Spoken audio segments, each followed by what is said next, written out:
ವ್ಲಾಗ್ಸಿಗೆ ಎಲ್ಲರಿಗೂ ಸ್ವಾಗತ. ಸೊ ಎಲ್ಲರೂ ಹೇಗಿದ್ದಾರೆ, ಎಲ್ಲರೂ ಹುಷಾರಿದ್ದೀರ ಅಂತ ಭಾವಿಸ್ತೇನೆ. ಸೊ ಎಂತಂದರೆ ಇವತ್ತು ಬೂದು ಕುಂಬಳ ಹಾಗೂ ಚಿಕನ್ನದ್ದು ಕರಿ ಮಾಡೋದಂತ ಸಾರು. ಸೊ ನೋಡುವ ಹೇಗಾಗ್ತದಂತ. ನಾನು ಬೂದು ಕುಂಬಳದ್ದು ಚಿಕನ್ ಜೊತೆ ಹಾಕಲಿಲ್ಲ ಇರಬೇಕು, ನಂಗೆ ಗೊತ್ತಿಲ್ಲ, ನೆನಪಿಲ್ಲ. ಸೌತೆಕಾಯಿ ಜೊತೆ ಹಾಕಿದ್ದೆ ನಾನು ಮೊನ್ನೆ ಅಂದರೆ ಒಂದೆರಡು ತಿಂಗಳಾಗಿರಬೇಕು ಮೇ ಬಿ. ಸೊ ಹಾಗೆಯೇ ಬ್ಲಾಗ್ ಮಾಡೋದು ಕೂಡ ತುಂಬ ದಿನ ಆಯಿತು. ಸೊ ಅದಕ್ಕೆ ಇವತ್ತೊಂದು ಬ್ಲಾಗ್ ಹಾಕುವ, ಇಲ್ಲಾಂದರೆ ತುಂಬ ಗ್ಯಾಪ್ ಆಗ್ತದೆ ಬ್ಲಾಗ್ ಹಾಕೋದಿದ್ರೆ. ಸೊ ಹೇಗೆ ಮಾಡೋದಂತ ಹಾಕ್ತೇನೆ, ಅಂದರೆ ನಾರ್ಮಲು ಸೌತೆಕಾಯಿ ಹೇಗೆ ಹಾಕ್ತೇವೆ ನೋಡಿ ಹಾಗೇನೆ. ಸೊ ಇನ್ನು ಪ್ರಿಪೇರ್ ಮಾಡೋದು. ನನ್ನ ದಪ್ಪಲ್ಲಿ ಕಟ್ಟಿಂಗ್ ಮಾಡ್ತಿದ್ದಾರೆ, ಎಲ್ಲ ಚಾಪಿಂಗ್ ಎಲ್ಲ ಅವರು ಮಾಡ್ತಿದ್ದಾರೆ. ನಾನು ಜಸ್ಟ್ ಮಸಾಲೆ ಎಲ್ಲ ರೆಡಿ ಮಾಡ್ತೇನೆ. ಮತ್ತು ಅಂದರೆ ಈಗ ಸಂಜೆ ಹೊತ್ತಿಗೆ ಕರೆಂಟ್ ಕೂಡ ಹೋಗ್ತದೆ, ಕರೆಂಟ್ ಕೂಡ ಇರಲ್ಲ. ಸೊ ಅದಕ್ಕೆ ಈಗನೇ ಪ್ರಿಪೇರ್ ಮಾಡೋದು. ಈಗ 3 ಗಂಟೆ ಆಗ್ತಾ ಬಂತು. ಮತ್ತು 4 ಗಂಟೆ ನಂತರ ಎಂತ ಪ್ರಿಪೇರ್ ಮಾಡುವಾಗಿಲ್ಲ, ಕರೆಂಟ್ ಎಲ್ಲ ಇರುವುದಿಲ್ಲ. ಸೊ ಅದಕ್ಕೆ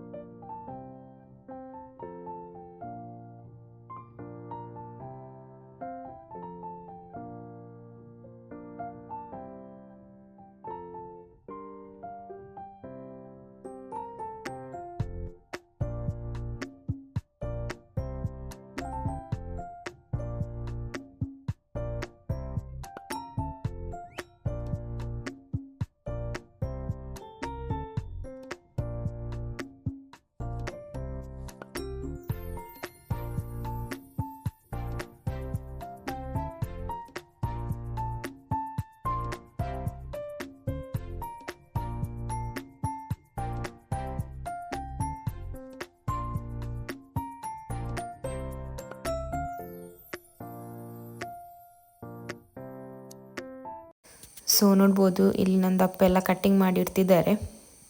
ಸೊ ನಾನು ಮಸಾಲಕ್ಕೆ ಎಂತೆಲ್ಲ ಬೇಕು ಅದೆಲ್ಲ ಈಗ ಫ್ರೈ ಮಾಡಿ ಮತ್ತು ಗ್ರೈಂಡ್ ಮಾಡಿ ಇಡ್ತೇನೆ. ಮತ್ತು ಕರೆಂಟ್ ಹೋದರೆ ಕಷ್ಟ ಆಗುತ್ತೆ ಅದಕ್ಕೆ. ಸೊ ಇಲ್ಲಿ ಫಸ್ಟಿಗೆ ಸ್ವಲ್ಪ ಎಣ್ಣೆ ಹಾಕಿ ನಾನು ಅದನ್ನೆಲ್ಲ ಒಳ್ಳೇದು ಮಾಡಿ ಸ್ಪ್ರೆಡ್ ಮಾಡ್ತಿದ್ದೇನೆ, ಯಾಕಂದರೆ ಸ್ವಲ್ಪ ಎಣ್ಣೆ ಹಾಕಿದ್ದೇನೆ. ಇಲ್ಲಿ ನಿಮಗೆ ಖಾರಕ್ಕೆ ಎಷ್ಟು ಬೇಕಷ್ಟು ಮೆಣಸನ್ನು ಹಾಕಿ ನಾನಿಲ್ಲಿ ಅಂದಾಜಿಗೆ ಹಾಕಿದ್ದೇನೆ. ಸೊ ಇದನ್ನು ಒಳ್ಳೇದು ಮಾಡಿ ಈಗ ಫ್ರೈ ಮಾಡಬೇಕು. ನಾನು ಪುನಃ ಒಂದು 5-6 ಮೆಣಸು ಸೇರಿಸಿದ್ದೇನೆ ಇದಕ್ಕೆ.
ಇದು ಈಗ ಒಳ್ಳೆಯದಾಗಿ ಫ್ರೈ ಆಗಿದೆ. ಇನ್ನು ಇದನ್ನು ತೆಗಿತೇನೆ.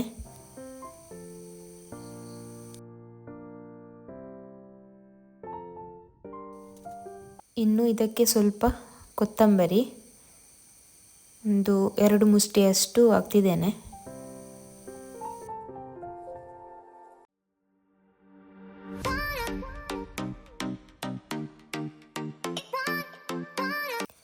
ಮತ್ತು ಸ್ವಲ್ಪ ಮೆಂತೆ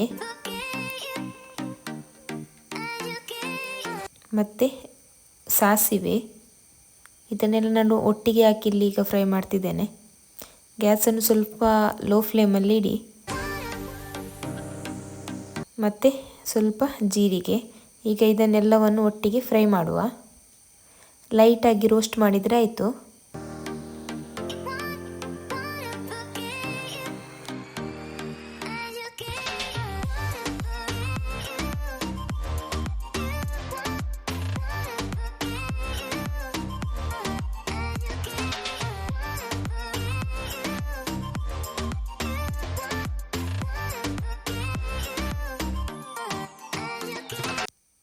ಇನ್ನು ನಾನು ಇದಕ್ಕೆ ಪುನಃ ಸ್ವಲ್ಪ ಎಣ್ಣೆ ಹಾಕ್ತಿದ್ದೇನೆ.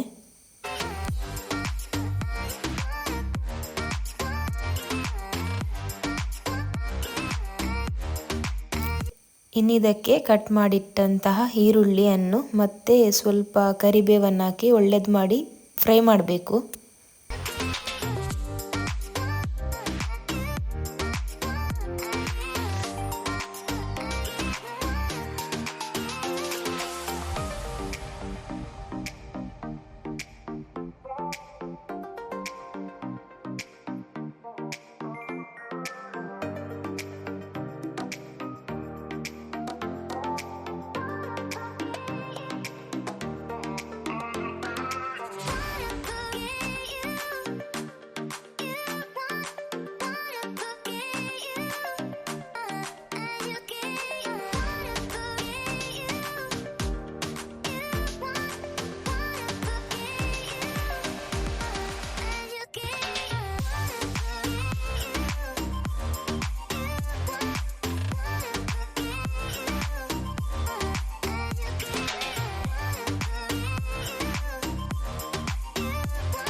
ಸೊ ಗ್ರೈಂಡ್ ಮಾಡುವಾಗ ನಾನು ಇಷ್ಟು ಹುಳಿಯನ್ನು ಕೂಡ ಹಾಕ್ತೇನೆ. ಸೊ ಮತ್ತೆ ನನಗೆ ತೋರಿಸಲಿಕ್ಕೆ ನೆನಪೋಗ್ತದೆ. ಸೊ ಅದಕ್ಕೆ ಈಗನೇ ನಾನು ಹೇಳ್ತಿದ್ದೇನೆ. ಸೊ ಇದೀಗ ಒಳ್ಳೆಯದಾಗಿ ಫ್ರೈ ಆಗಿದೆ. ಇನ್ನು ಇದಕ್ಕೆ ನಾನು ತೆಂಗಿನ ತುರಿಯನ್ನು ಹಾಕ್ತಿದ್ದೇನೆ. ಇದನ್ನು ಕೂಡ ಸ್ವಲ್ಪ ಲೈಟಾಗಿ ಫ್ರೈ ಮಾಡಬೇಕು. ನೀವೆಲ್ಲ ಮಸಾಲವನ್ನೆಲ್ಲ ಫ್ರೈ ಮಾಡಿ ಹಾಕಿದರೆ ಮಾತ್ರ ಒಳ್ಳೆಯದು ಟೇಸ್ಟ್ ಬರುತ್ತೆ. ಮತ್ತು ಅಷ್ಟೇ ಪರಿಮಳವಾಗಿ ಅಂದರೆ ರೆಡಿ ಆಗುತ್ತೆ ಕರಿ. ಇಲ್ಲದಿದ್ದರೆ ಅಷ್ಟು ಇದಾಗಲ್ಲ, ಮಸಾಲನೇ ಹಸಿ ಹಸಿ ಟೇಸ್ಟ್ ಇರುತ್ತೆ. ಸೊ ಹೀಗೆ ಫ್ರೈ ಮಾಡಿ ಹಾಕಿದರೆ ಮಸಾಲ ಒಳ್ಳೆಯದಾಗಿ ಅಂದರೆ ಅರೋಮ ಒಳ್ಳೆದಿರುತ್ತೆ.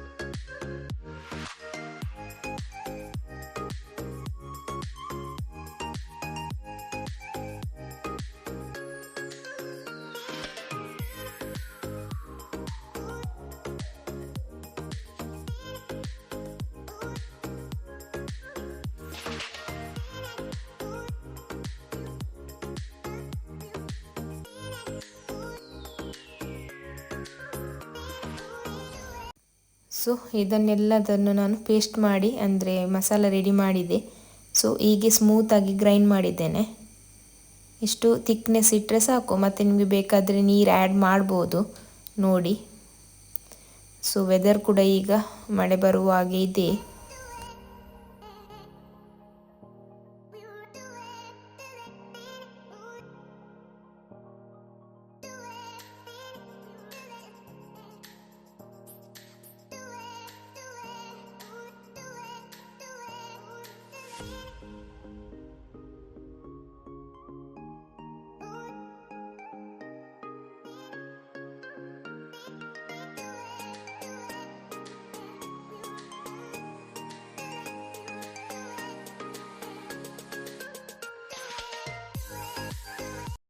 ಸೊ ನಮ್ಮದು ಬೆಕ್ಕು ನೋಡಿ, ಆಗ ನಂದು ಸ್ಕೂಟಿಯ ಸೀಟಲ್ಲಿತ್ತು, ಅಷ್ಟು ಬೇಗ ಇಲ್ಲಿ ಮೇಲೆ ಹೋಗಿ ಕೂಡ ಆಗಿದೆ.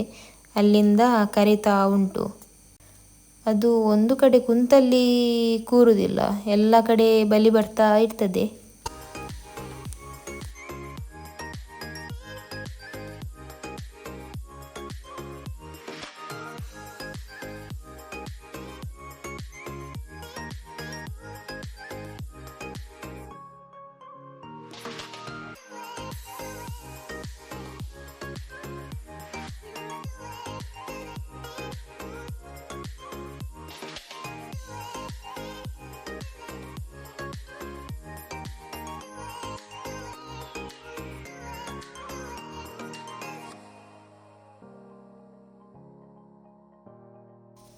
ಸೊ ಈಗ ಬೆಕ್ಕಿಗೆ ಆರಲಿಕ್ಕೆ ಭಯ ಆಗ್ತಾ ಉಂಟು, ಒಮ್ಮೆ ಎದುರು ಒಮ್ಮೆ ಹಿಂದೆ ಬರ್ತಾ ಉಂಟು. ಫೈನಲಿ ಆರಿತು ಹೇಗೂ. ಸೊ ಲ್ಯಾಂಡಿಂಗ್ ಸೇಫ್ಲಿ ಆಯಿತು ಬೆಕ್ಕಿದ್ದು.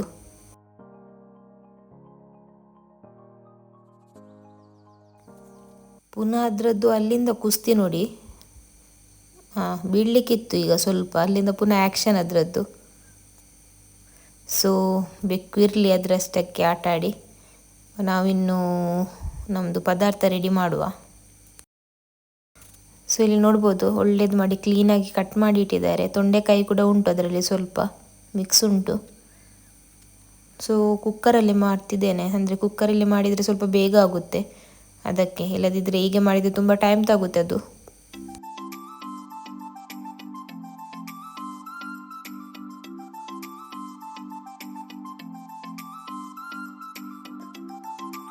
ಇಲ್ಲಿ ಫಸ್ಟಿಗೆ ನಾನು ತೆಂಗಿನ ಎಣ್ಣೆಯನ್ನು ಹಾಕ್ತಿದ್ದೇನೆ, ಸ್ವಲ್ಪ ಜಾಸ್ತಿ ಹಾಕ್ತೇನೆ.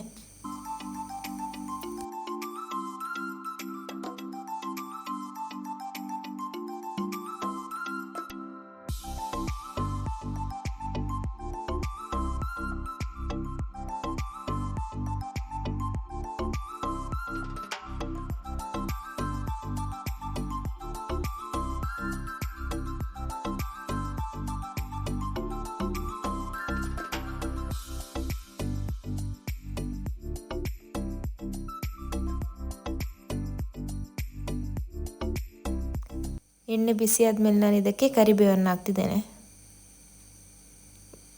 ಮತ್ತು ಇದಕ್ಕೆ ಕಟ್ ಮಾಡಿಟ್ಟಂತಹ ಟೊಮೆಟೊ, ನಾನಿಲ್ಲಿ ಈರುಳ್ಳಿಯನ್ನು ಹಾಕ್ತಿಲ್ಲ, ಡೈರೆಕ್ಟ್ ಟೊಮೆಟೊವನ್ನು ಹಾಕ್ತಿದ್ದೇನೆ. ಸೊ ಇಲ್ಲಿ ಟೊಮೆಟೊ ಕೂಡ ನಾನು ಸ್ವಲ್ಪ ದೊಡ್ಡದು ಮಾಡಿ ಕಟ್ ಮಾಡಿದ್ದೇನೆ, ಯಾಕಂದರೆ ಕುಕ್ಕರಲ್ಲಿ ಬೇಯಿಸುವಾಗ ಅದು ಸಾಫ್ಟ್ ಆಗುತ್ತೆ.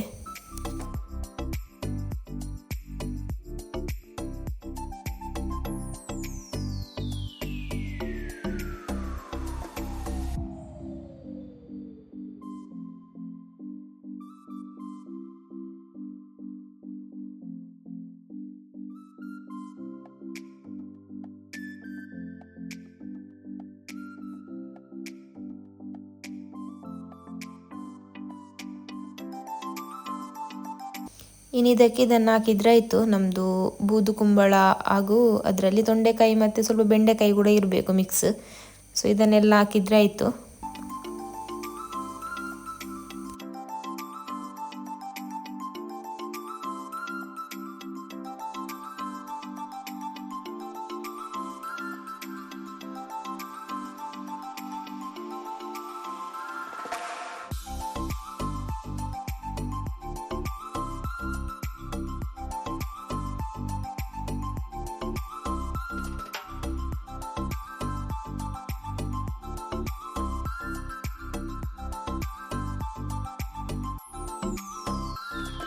ಇನ್ನು ಇದಕ್ಕೆ ನಾನು ಚಿಕನ್ ಪೀಸಸನ್ನು ಹಾಕ್ತಿದ್ದೇನೆ. ಇಲ್ಲಿ ಚಿಕ್ಕ ಮಾಡಿ ಕಟ್ ಮಾಡಿ ಇಟ್ಟಿದ್ದೇನೆ. ಸೊ ಇದನ್ನು ಹಾಕ್ತಿದ್ದೇನೆ.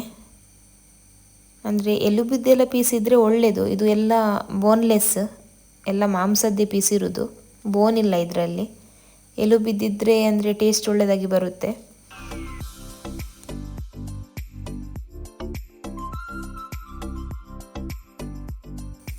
ಇನ್ನು ರುಚಿಗೆ ಎಷ್ಟು ಬೇಕಷ್ಟು ಉಪ್ಪನ್ನು ಕೂಡ ಇಲ್ಲಿ ಸೇರಿಸ್ತಿದ್ದೇನೆ. ಉಪ್ಪು ಬೇಕಾದರೆ ಮತ್ತೆ ನೋಡಿ ಹಾಕ್ಬೋದು, ಒಮ್ಮೆಲೆ ಹಾಕಬೇಡಿ.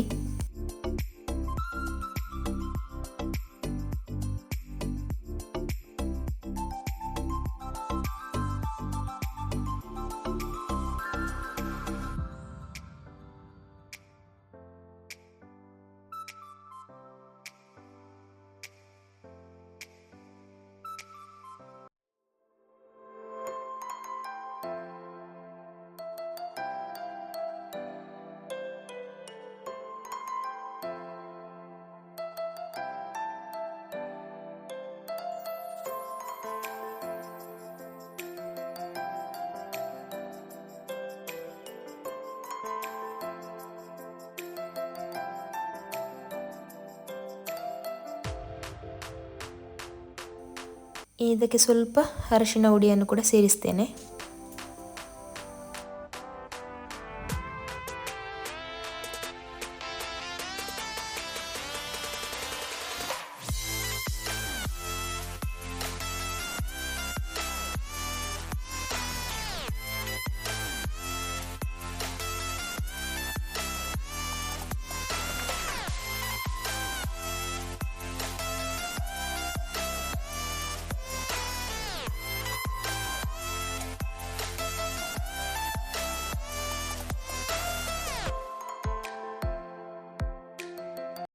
ಇಲ್ಲಿ ನಾನು 1 ಲೋಟದಷ್ಟು ಇದಕ್ಕೆ ನೀರನ್ನು ಹಾಕ್ತಿದ್ದೇನೆ. ಯಾಕಂದರೆ ಬೂದುಗುಂಬಳ ಬೆಂದ ನಂತರ ಅದು ಕೂಡ ಸ್ವಲ್ಪ ನೀರು ಬಿಡುತ್ತೆ ಅದಕ್ಕೆ, ಮತ್ತು ಚಿಕನದ್ದು ಕೂಡ ಸ್ವಲ್ಪ ವಾಟರ್ ರಿಲೀಸ್ ಆಗುತ್ತೆ. ಸೊ ಅದಕ್ಕೆ 1 ಲೋಟ ಹಾಕಿದರೆ ಸಾಕು. ಸೊ ಇಲ್ಲಿ ನಾನು ಇದಕ್ಕೆ ಗರಂ ಮಸಾಲ ಕೂಡ ಸೇರಿಸ್ತಿದ್ದೇನೆ. ನನಗೆ ಫಸ್ಟಿಗೆ ಹಾಕಲಿಕ್ಕೆ ಮರೆತೋಯಿತು, ಅದಕ್ಕೆ ನಾನು ಈಗ ಸೇರಿಸ್ತಿದ್ದೇನೆ.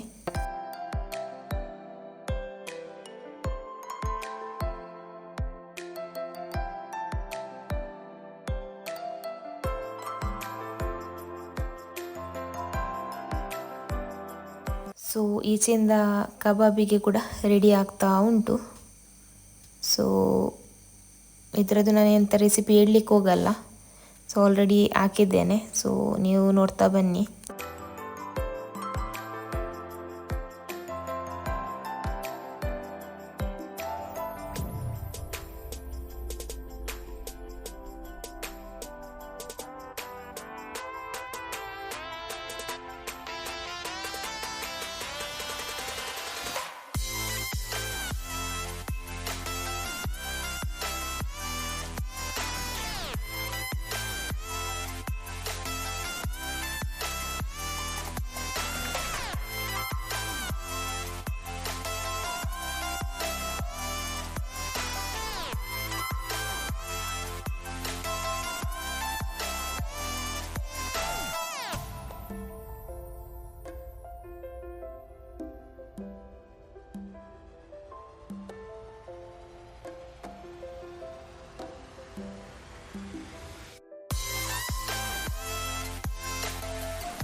ಸೊ ನಮ್ಮದು ವಿಸಿಲ್ ಆಗಿದೆ, 3 ವಿಸಿಲ್ ಆಗಿದೆ. ಸೊ ಈಚೆಯಿಂದ ನಂದು ಕಬಾಬಿಗೆ ಮಸಾಲ ಕೂಡ ಹಾಕಿದೆ. ಇನ್ನು ಇದಕ್ಕೊಂದು ಕಾರ್ನ್ಫ್ಲವರ್ ಒಂದು ಹಾಕ್ಲಿಕ್ಕೆ ಉಂಟು.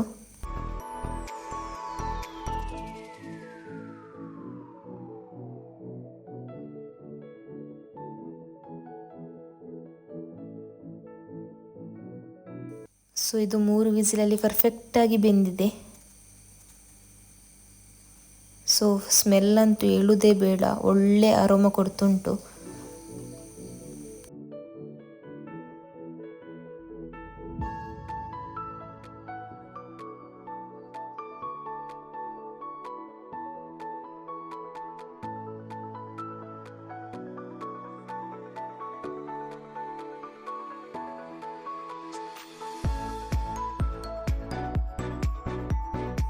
ಹಾಗೆಯೇ ನೀರು ಕೂಡ ತುಂಬ ಬಿಟ್ಟಿದೆ. ಇನ್ನು ಇದಕ್ಕೆ ನಾನು ಗ್ರೈಂಡ್ ಮಾಡಿದ ಮಸಾಲ ಸೇರಿಸ್ತಿದ್ದೇನೆ. ಇನ್ನು ಬೇಕಾದರೆ ನಿಮಗೆ ಕನ್ಸಿಸ್ಟೆನ್ಸಿ ನೋಡಿ ನೀರು ಹಾಕ್ಬೋದು.